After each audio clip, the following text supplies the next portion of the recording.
ओम नमो भगवते वासुदेवाय। प्यारे भक्तों, आज का यह पावन एकादशी व्रत केवल अन्न त्यागने का नहीं, बल्कि मन, वाणी और हृदय को शुद्ध करने का व्रत है। शास्त्रों में कहा गया है कि एकादशी के दिन भगवान श्री हरि की वाणी का श्रवण व्रत को पूर्ण करता है और अनगिनत पुण्य प्रदान करता है। आज इस पवित्र एकादशी पर हम भगवान श्री कृष्ण के मुख से निकली उस दिव्य वाणी का श्रवण करेंगे जो हमें सिखाती है कि कर्म कैसे शुद्ध हो, ज्ञान कैसे जागे और हृदय में सच्ची भक्ति कैसे प्रकट हो। जो भक्त श्रद्धा, विश्वास और शांति से इस पावन श्रवण में सम्मिलित होता है, उसके जीवन के पाप नष्ट होते हैं, व्रत सफल होता है और भगवान विष्णु की कृपा प्राप्त होती है। तो आइए बड़े ही श्रद्धा और प्रसन्न मन से श्रवण करते हैं आज के इस दिव्य अध्याय को। प्रेम से बोलिए हरे कृष्णा। श्री कृष्ण भगवान बोले, इस अविनाशी कर्म योग को मैंने सूर्य से कहा, सूर्य ने मनु से कहा और मनु ने राजा इक्ष्वाकु से कहा। हे अर्जुन, इस तरह सब राजश्रियों ने जाना, परंतु अधिक समय व्यतीत होने से लुप्त हो गया। वही प्राचीन युग आज तुमको मैंने बताया है, क्योंकि तुम मेरे भक्त और मित्र हो। यह रहस्य अति उत्तम है। अर्जुन बोला, आपका जन्म तो अभी हुआ है और सूर्य का जन्म बहुत दिन पहले हुआ था। मैं किस प्रकार मानूं कि सूर्य को यह योग आपने बताया था। श्री कृष्ण भगवान बोले, हे अर्जुन, मेरे और तुम्हारे अनेक जन्म हो चुके हैं, लेकिन मुझे यह याद है और तुम भूल गए हो। मैं अनजन्मा, अविनाशी, संपूर्ण प्राणियों का स्वामी और अपनी प्रकृति से स्थित हूँ तथा अपनी माया से जन्मता हूँ। हे भारत, जब जब धर्म की हानि होती है और अधर्म की अधिकता होती है, तब तब ही मैं जन्म लेता हूँ। साधुओं की रक्षा, पापियों का विनाश और धर्म की स्थापना करने के लिए प्रत्येक युग में मैं जन्मता हूँ। जो मेरे इस अलौकिक जन्म और कर्म का तत्व जानता है, वह मृत्यु होने पर फिर जन्म नहीं लेता और मुझ में लीन हो जाता है। इस तरह मोह, भय और क्रोध को त्याग कर मुझ में भक्ति रखकर कर्म कर और मेरी शरणागति हो। बहुत से मनुष्य ज्ञान रूपी तप से पवित्र होकर मुझ में मिल गए हैं। जो जिस भाव से मेरा पूजन करता है, इसको मैं उसी प्रकार का फल देता हूँ। जो मनुष्य लोक में कर्म सिद्धि की इच्छा करने वाले देवताओं का पूजन करते हैं, क्योंकि इस लोक में कर्म की सिद्धि शीघ्र होती है, मैंने चारों वर्णों की सृष्टि अपने अपने गुण और कर्म से की है। सृष्टि का कर्ता मैं ही हूँ, तथापि मुझे अकर्ता, अविनाशी जानो। कर्म मुझको वृद्ध नहीं कर सकते तथा कर्म फल में मेरी कामना नहीं है। इस प्रकार जो मुझको पहचानता है, कर्मों के बंधन में नहीं पड़ता। इसी प्रकार समझकर प्राचीन मुमुक्षुओं ने भी कर्म किए हैं, अतः पूर्व पुरुषों के पहले ही किए गए कर्मों को तू भी कर। हे अर्जुन, कर्म क्या है और कैसे किया जाता है, इसके विचार में विद्वानों की बुद्धि भी चकरा जाती है। उस कर्म का वर्णन मैं तुमसे करूंगा, जिसके जानने से संसार के बंधन से छूटकर मोक्ष के भागी होगे। कर्म, विकर्म और अकर्म तीन का जानना आवश्यक है, क्योंकि कर्म की गति अति गंभीर है। जो कर्म में अकर्म देखता है, वही पुरुष बुद्धिमान है, वही योगी और समस्त कार्यों का करने वाला है। हे अर्जुन, जो कर्म करने में कोई कामना नहीं रखता है, और जिसके समस्त कर्म ज्ञान रूपी अग्नि से भस्म निर्मल हो गए हैं, उसको ही पंडित कहते हैं, जो फल की आशा छोड़कर कर्म करता है और उनमें आसक्ति भी नहीं रखता तथा निराशय ही सदा संतुष्ट रहता है। ऐसे मनुष्य कर्मों में घिरा रहने पर भी मानो कुछ नहीं करता है। सब कामनाओं को त्याग, मन और आत्मा को बस में कर, संसारी पर पंचों से छूटकर केवल शरीर से काम करते हैं। वे भी कर्म बंधनों से संतापित नहीं होते। देवयोग से जो कुछ मिल जाए उसी में जो संतुष्ट रहता है, जो हर्ष शोक आदि द्वंद्वों से मुक्त है तथा किसी से इच्छादेश नहीं करता, कर्म की सिद्धि या असिद्धि में भेद नहीं समझता, वह कर्म करता हुआ भी उससे नहीं बंधता। जो फल की इच्छा नहीं रखता वही वासना से दूर हो गया है। ज्ञान में जिसका मन अचल है, जो यज्ञ के कर्म करता है, वे सब कर्म लुप्त हो जाते हैं। हवन करने का पदार्थ भी ब्रह्मा है, आहुति देने वाला भी ब्रह्मा है। इस प्रकार जिसकी वृद्धि में सब कर्म ज्ञानमयी है, उसी को ब्रह्मा प्राप्त होता है। कोई कोई कर्म योगी देवताओं की पूजा करते हैं और कोई कोई ज्ञानयोगी ब्रह्म रूप अग्नि में यज्ञ रूप से हवन कर परमात्मा का भजन करते हैं।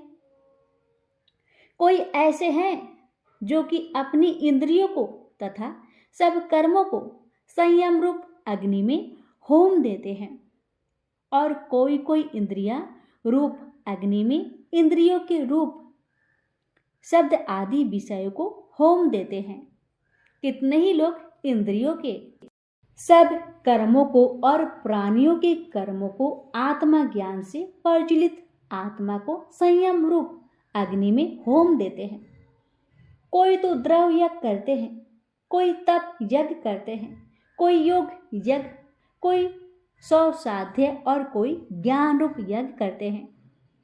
कोई प्राणायाम में तत्पर रहने वाले योगी प्राण वायु और अपान वायु का लय करते हैं। कोई आहार को निरंतर कम करते हुए प्राणों को शोधते हैं। ये सब यज्ञ वेता है और यज्ञ से ही इनके सब पाप नाश हो जाते हैं। जो यज्ञ में बचे हुए अमृत रूप अन्न को खाते हैं, वे सनातन ब्रह्मा को प्राप्त होते हैं। हे अर्जुन, जो यज्ञ नहीं करते उनको लोक परलोक दोनों ही नहीं मिलते हैं। हे पार्थ, फल सहित सब कर्म ज्ञान में ही समाप्त हो जाते हैं। उसी ज्ञान यज्ञ का तत्वदर्शी और ज्ञानी लोग तुमको उपदेश करेंगे। इसलिए तुम उनकी सेवा करना और विनय पूर्वक प्रश्न करके ज्ञान यज्ञ जानना। इस ज्ञान का लाभ प्राप्त करके तुमको ऐसा मोह फिर नहीं होगा। इसी ज्ञान से समस्त प्राणियों को तुम अपने में और मुझ में भी देखोगे। यदि सब प्राणियों से भी अधिक पाप करने वाले हो तो भी ज्ञान रूपी नौका से ही सब पाप रूपी समुद्र को पार कर जाओगे। हे अर्जुन, जिस प्रकार प्रज्वलित अग्नि लकड़ी को जलाकर भस्म कर देती है, वैसे ही ज्ञान रूपी अग्नि सब कर्मों को भस्म कर डालती है। इस लोक में ज्ञान के समान पवित्र और कुछ भी नहीं है। यह ब्रह्म बहुत काल प्रयत्न कर्म योगी से सिद्धि हुए मनुष्य को स्वयं ही प्राप्त होता है। जो श्रद्धावान मनुष्य इंद्रियों को जीतकर ब्रह्म ज्ञान से लगा रहता है, वह ज्ञान को पाकर अल्प समय में शांति को पा जाता है। अज्ञानी, श्रद्धा रहित और जिनके मन में संदेह है, ऐसे जो पुरुष है वह नरक को जाते हैं। जिनके मन में सदा संदेह रहता है, उनको यह लोक परलोक और सुख कुछ भी प्राप्त नहीं होता। जिसने परमेश्वराधन और निष्काम कर्म योग के आश्रय से कर्म बंधन त्याग दिए हैं और ज्ञान से जिसके सब संदेह दूर हो गए हैं, हे अर्जुन, उस आत्मज्ञानी पुरुष को कर्म का पाप पुण्य रूप बंधन में नहीं बांध सकता। अतः हे अर्जुन, अज्ञान से उत्पन्न हुए चित्त के इस संचय को ज्ञान रूपी तलवार से काटकर तुम मेरे बताए हुए कर्म योग को करने के लिए प्रस्तुत हो जाओ। प्रेम से बोलिए हरे कृष्णा। अब सुनेंगे चौथे अध्याय की महात्म्य कथा। भगवान बोले, हे लक्ष्मी, जो पुरुष श्री गीता जी का पाठ करते हैं उनके स्पर्श मात्र से अधम देह छूटकर मुक्ति को प्राप्त होता है। लक्ष्मी जी ने पूछा, नारायण जी, श्री गीता जी के पाठ करने वाले को छूकर भी कोई जीव मुक्त हुआ है क्या? तब श्री भगवान ने कहा, हे लक्ष्मी, तुमको मुक्ति की एक पुरातन कथा सुनाता हूं। भागीरथी गंगा जी के तट पर एक काशीपुरी नाम का नगर है। वहां एक वैष्णव श्री गीता जी के चौथे अध्याय का पाठ किया करता था। एक दिन वह साधु वन में गया। वहां बेड़ियों के 2 वृक्ष थे, उनकी बड़ी छाया थी। वह साधु बैठ गया और बैठते ही निंद्रा आ गई। एक बैरिया से उसके पांव लगे और दूसरे से सिर लग गया। वह दोनों बेरिया आपस में कांपकर पृथ्वी पर गिर पड़ी। पत्ते उनके सूख गए। परमेश्वर की इच्छा से वह दोनों बैरिया ब्राह्मण घर की कन्या हुई। फिर ब्राह्मण के घर जन्म लेकर उन दोनों कन्याओं ने तपस्या करना आरंभ कर दिया। वह जब दोनों बड़ी हुई तब उनके माता पिता ने कहा, हे पुत्रियों, अब तुम्हारा विवाह करते हैं। तब उन दोनों ने माता पिता से कहा, हम विवाह नहीं करेंगे। उनको अपने पिछले जन्म की खबर थी। उन्होंने कहा, हमारी एक यही अभिलाषा है कि वह साधु हमें पुनः दर्शन दे तो बड़ा अच्छा है। उनके मन में यही था कि वह साधु जिसके स्पर्श करने से हमें अधम देह से छूटकर यह देह मिली है, वह मिले तो बड़ा अच्छा हो। यह विचार कर उन दोनों लड़कियों ने माता पिता से तीर्थ यात्रा करने की आज्ञा मांगी। तब माता पिता ने उन्हें तीर्थ यात्रा की आज्ञा दे दी। तीर्थ यात्रा करती करती बनारस में पहुंची। वहां जाकर देखा कि वह तपस्वी बैठे हैं, जिनकी कृपा से हम बेरी की देह से छूटी है। तब उन दोनों कन्याओं ने चरण वंदना की, हे संत जी, धन्य हो, आपने हमको कृतार्थ किया है। तब साधु ने कहा, तुम कौन हो? मैं तुमको नहीं पहचानता। कन्याओं ने कहा, हम आपको पहचानते हैं। हम पिछले जन्म में बेरियों की योनि में थी। एक दिन आप वन में आए तो आपको बहुत धूप लगी थी। तब बेरियों की छाया तले आप आ बैठे। लंबा आसन होने से एक बेरी से आपके चरण लगे और दूसरी बेरी से सिर लगा, तो उसी समय हम बेरी की योनि से मुक्त हो गए। अब हमने ब्राह्मण के घर में जन्म लिया है और बहुत सुखी हैं। आपकी कृपा से ही हम मोक्ष को प्राप्त हुए। तब तपस्वी ने कहा, मुझे इस बात का पता नहीं था। अब तुम आज्ञा करो, तुम्हारी क्या सेवा करूं? क्योंकि तुम ब्राह्मण रूप उत्तम जन्म श्री नारायण जी का मुख हो। तब उन कन्याओं ने कहा, आप हमको श्री गीता जी के चौथे अध्याय का फल प्रदान करें, जिससे हम देवदेही पाकर सुखी हो जाए। तब उस तपस्वी ने उन्हें गीता जी के चौथे अध्याय के पाठ का फल दिया। फल के देते ही आकाश से विमान आए। तब उन दोनों ने देवदेही पाकर बैकुंठ को गमन किया। श्री नारायण जी बोले, हे लक्ष्मी जी, ये चौथे अध्याय का महात्म्य है जो मैंने आपको सुनाया है। प्रेम से बोलिए लक्ष्मीपति विष्णु भगवान की जय। यहीं पर श्रीमद् भागवत गीता पाठ चौथा अध्याय महात्म्य सहित संपूर्ण हुआ। श्री कृष्ण भगवान बोले, हे पार्थ, जो मुझ में मन लगाकर मेरे ही आश्रय होकर योगाभ्यास करते हुए मेरे स्वरूप का संशय रहित पूर्ण ज्ञान प्राप्त होगा, सो सुनो।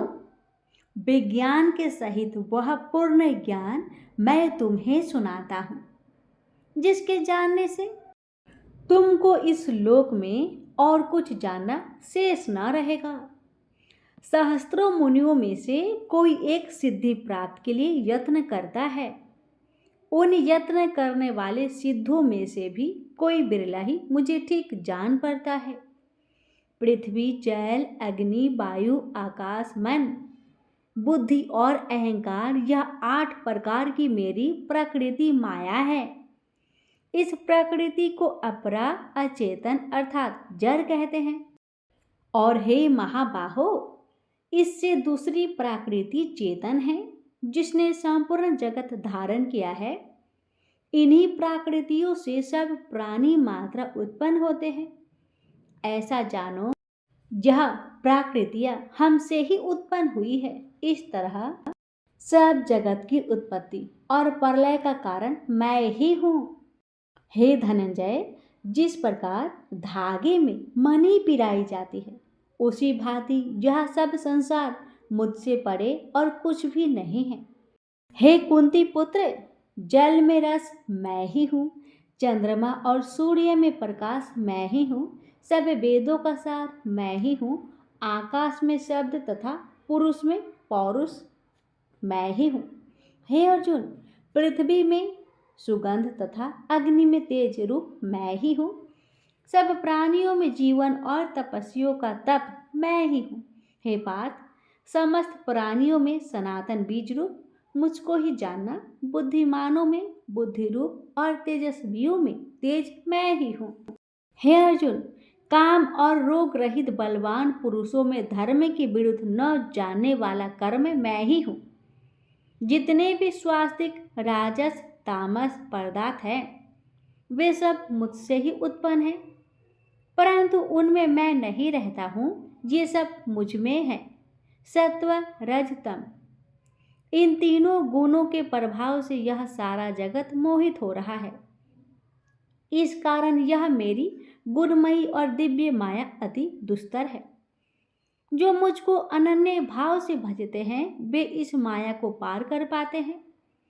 हे भारत श्रेष्ठ अर्जुन, 4 प्रकार के जीव मुझको भजते हैं। दुखिया, जिज्ञासु, ऐश्वर्य की कामना करने वाले और ज्ञानी, जिनमें मुझे सदा एकाग्रचित और केवल मेरी भक्ति करने वाले और ज्ञानी, जिनमें मुझे सदा एकाग्रचित और केवल मेरी भक्ति करने वाले ज्ञानी पुरुष श्रेष्ठ है, क्योंकि मैं ज्ञानी को अत्यंत प्रिय हूँ और वह मुझको प्रिय है। यद्यपि ये सभी भक्त श्रेष्ठ हैं, तथापि ज्ञानी तो मेरी आत्मा ही है, क्योंकि वह मुझ में ही मन लगाकर मुझको ही सर्वोत्तम गति मान मेरा ही आश्रय ग्रहण करता है।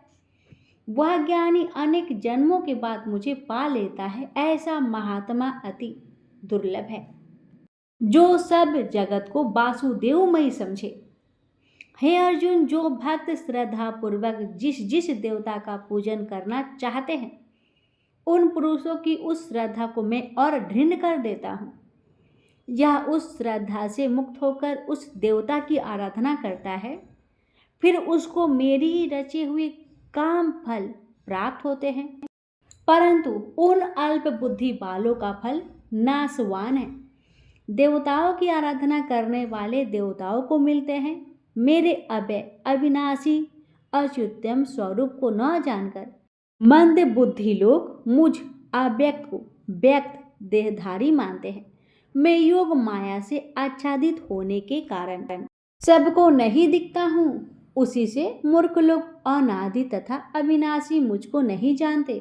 हे अर्जुन, मैं भूत, भविष्य और वर्तमान के सभी प्राणियों को ही जानता हूँ, पर मुझे कोई भी नहीं जानता। हे भारत, हे परम तप, इच्छा और देश से उत्पन्न होने वाले सुख दुख आदि द्वंद्वों के मोह से जगत के सभी प्राणी भ्रम में फंस जाते हैं।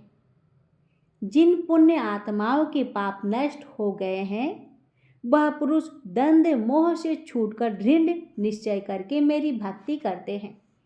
जो आश्रय लेकर जीवन मरण से दूर करने के अर्थ प्रयत्न करते हैं वे पुरुष ब्रह्मा आत्मज्ञान अपने चित्त को निश्चल रखकर उसका संगम करता है और अंतःकरण की समाधि लगाता है। जिस अवस्था में योगाभ्यास के कारण चित्त का वेग रुककर विषयों से पृथक होने लगता है और जब शुद्ध अंतःकरण से आत्मा को देखकर आत्मा में ही संतुष्ट होता है, जिस अवस्था में वह अत्यंत सुख जो इंद्रिय द्वारा जाना नहीं जा सकता वरन केवल बुद्धि से ही जाना जाता है, और जब वह योगी अनुभव करता है तब आत्मा स्वरूप में स्थिर हो उससे विचलित नहीं होता। इस अवस्था को पाकर फिर और कोई लाभ उसको अच्छा नहीं लगता था, और जहाँ स्थिर होने पर कोई बड़ा भारी दुख उसको वहाँ से चलायमान नहीं कर सकता। इस अवस्था को दुख संयोग वियोग कारक नामक योग जानना हो तो योग निर्विकल्प चित्त से निश्चय करके जानना चाहिए। संकल्प से उत्पन्न होने वाला समस्त कामनाओं को त्याग कर और मन ही मन में सकल इंद्रियों को चारों ओर से रोककर धैर्य के साथ बुद्धि को अपने अधीन कर धीरे धीरे विषयों से दूर हटा ले और भली भांति मन को आत्मा में स्थिर करके किसी वस्तु की इच्छा ना करे और चंचल मन जिधर जिधर जाए उधर से इसको हटाकर आत्मा के बस में करना चाहिए। इस प्रकार शांति चित्त तथा रजोगुण से रहित निष्पाप तथा ब्रह्म स्वरूप योगी को उत्तम सुख प्राप्त होता है। इस रीति से निरंतर योगाभ्यास करने वाले योगी समस्त पापों से छूटकर सहज ही उस परम सुख को पा लेता है जो ब्रह्म के संयोग से प्राप्त होता है। जिसका मन योग में स्थिर हो गया है उसकी दृष्टि भी सर्वत्र समान हो जाती है और वह सब प्राणियों में अपने को और अपने में सब प्राणियों को देखता है। जो सब प्राणियों में मुझको और मुझ में सब प्राणियों को देखता है, मैं उससे अलग नहीं रहता और मुझसे वह अलग नहीं रहता। जो अभेद भाव से रहता है सब प्राणियों में स्थिर हो मेरा मनन करता है, वह योगी चाहे जिस अवस्था में रहे मुझ में मिल जाता है। हे अर्जुन, जो समस्त प्राणियों के दुख सुख के समान समझता है और सबको समान देखता है वही श्रेष्ठ योगी है। अर्जुन बोले, हे मधुसूदन, आपने जो योग बताया कि सबको अपने ही समान देखो, सो मन के चंचल होने के कारण मैं उसको अपने में दृढ़ स्थिर नहीं देखता हूँ। हे श्री कृष्ण, यह चंचल मन बड़ा ही हठी पराक्रमी और दृढ़ है। इसको अपने अधीन रखना तो मुझे वायु को बांध रखने के समान ही प्रतीत होता है। श्री कृष्ण भगवान ने कहा, हे महाबाहो, इसमें संदेह की मन अति चंचल है और इसके बस में करना बड़ा ही कठिन है। तो भी हे कुंती पुत्र, अभ्यास और वैराग्य से इसे बस में किया जा सकता है। जिसका मन बस में नहीं उसको योग अति दुर्लभ है। अर्जुन ने कहा, हे श्री कृष्ण, जिसमें श्रद्धा तो है पर योग प्राप्त करने में सफल नहीं हुआ है और जिसका चित्त योग में विचलित हो गया है, वह योग सिद्धि ना पाने से किस गति को प्राप्त होता है। श्री कृष्ण भगवान बोले, हे अर्जुन, उसका यहाँ नाश नहीं होगा और परलोक में भी कभी नहीं होगा, क्योंकि उत्तम कर्म करने वाले किसी मनुष्य की दुर्गति नहीं होती। वह योग में असफल मनुष्य बहुत दिनों तक पुण्यवानों को प्राप्त होने वाले लोकों में वास करता है और फिर वहां से किसी पवित्र और धनवान मनुष्य घर में आकर जन्म लेता है। इस प्रकार का जन्म पाना भी इस लोक में बड़ा ही दुर्लभ है। हे कुरुनंदन, यह योगियों के वंश में जन्म लेकर पूर्व जन्म के बुद्धि संस्कार अर्थात आत्मज्ञान को पाता है और उससे अधिक सिद्धि के लिए यत्न करता है। पूर्व जन्म में किए गए योगाभ्यास के बल में अनेक विघ्नों के पड़ने पर भी वह मोक्ष को प्राप्त होता है। योग की केवल इच्छा ही हो तो पुरुष शब्द ब्रह्म के परे जा पहुंचता है। जो बड़े परिश्रम और यत्न से योग अभ्यास करता है वह पापों से छूट मोक्ष को पाता है। बड़े तपस्वियों से योगी श्रेष्ठ है जो शुद्ध होकर अनेक जन्मों में परिश्रम करके सफल होता है। और ज्ञानियों में भी योगी श्रेष्ठ है। इसलिए हे अर्जुन, तुम योगी बनो। केवल मुझ में ही मन लगाकर योग प्राप्ति के लिए जो मेरा भजन करता है उसको समस्त योगियों के मध्य से मैंने अत्यंत श्रेष्ठ माना है।